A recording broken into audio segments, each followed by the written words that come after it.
আমরা কুরিয়ারে যে নোটগুলা দিই মানে রাইডারকে ইনস্ট্রাকশন দেওয়ার জন্য সেই নোটগুলো আমাদের বারবার লিখতে হয়। সো এখন আর এটা লিখতে হবে না। ইভেন আপনার নতুন যদি অর্ডার কোনো কিছু আসে সেক্ষেত্রেও আপনাকে নতুন করে নোট লিখতে হবে না। কারণ হচ্ছে আমরা এই বিজনেস সেটিং এ গিয়ে এখানে যে নোট সেকশনটা রয়েছে এই নোট সেকশনে এখানে ক্রিয়েট নিউ টেমপ্লেট অথবা নিউ নোট যে কোনো একটাতে ক্লিক করুন। সো আমি এখানে ক্লিক করলাম। এখানে একটা শর্ট হেডিং দিবেন। ফর এক্সাম্পল আমি এখানে দিলাম হচ্ছে ভঙ্গুর পণ্য। আর এখানে আমি একটা নোট দিয়ে দিলাম, এই টাইপের একটা নোট দিয়ে দিলাম, এই পার্সেলে কাজ বা ভঙ্গুর সামগ্রী রয়েছে, দয়া করে অত্যন্ত সতর্কভাবে বহন করুন, উপরের দিকে রাখুন, রিটার্ন করলে ডেলিভারি চার্জ প্রযোজ্য হবে। আর আপনাকে অবশ্যই কোন নোটটা ডিফল্ট হিসেবে সব পার্সেলের সাথে বা সব অর্ডারের সাথে অটোমেটিকলি অ্যাড হবে এটা আপনাকে এখানে ডিফল্ট করে দিতে হবে। সো আমি আগে অ্যাড করে নিই, 2-3টা অ্যাড করে নিই। আমি কোনোটাই ডিফল্ট করলাম না। যেমন অনেকে গ্লাস প্রোডাক্ট বিক্রি করে, সো গ্লাস প্রোডাক্টের ক্ষেত্রে আপনি এই ধরনের কুরিয়ার নোট অ্যাড করতে পারেন। আবার ধরেন অনেকে ইলেকট্রনিক পণ্য বিক্রি করে, সেক্ষেত্রে আপনি এরকম টাইপের নোট অ্যাড করতে পারেন। ঠিক আছে। সো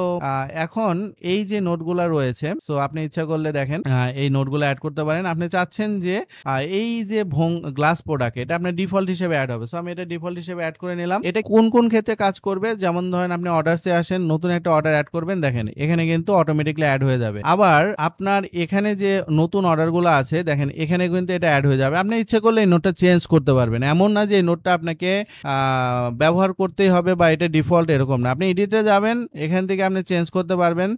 ধরেন আমি এতটুকু অংশ কেটে দিলাম, ঠিক আছে, কেটে দিয়ে আমি সেভ করলাম, তাহলে দেখেন এটা সেভ হয়ে গেল। সো আপনার বিজনেস ইনফোতে যে নোটগুলা রয়েছে এই নোটগুলা কিন্তু যেটা ডিফল্ট হিসেবে অ্যাড করবেন সেটা প্রত্যেকটা অর্ডারের সাথে বাই ডিফল্ট অ্যাড হয়ে যাবে।